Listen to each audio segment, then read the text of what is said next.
Speaking at a press conference on Thursday, Ali said the PPP previously did this, and this was before the impending oil and gas industry. We had the largest influx of foreign direct investment without oil and gas. We had the largest expansion in our economy without oil and gas. We had expansion in manufacturing and value added, and in agriculture, in housing and construction without oil and gas. Just imagine with oil and gas.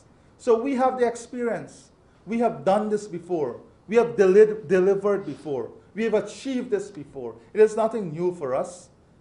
So in terms of our capability to do this, we have it. We are there. According to Ali, Guyana needs to ensure that there is a predictable, fair and structured investment plan. It cannot be unpredictable that today this goes for company X and tomorrow something else for company Y.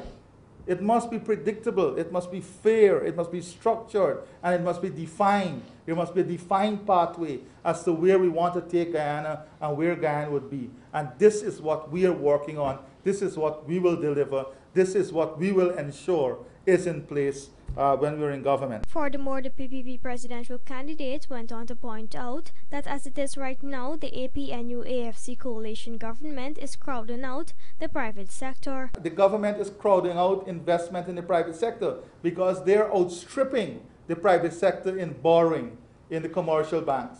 We have to ensure that government does not crowd out the private sector so that the private sector would have opportunity to access capital at a cheaper rate and so on. Recent events in the local political sphere have caused much uneasiness among local private sector bodies.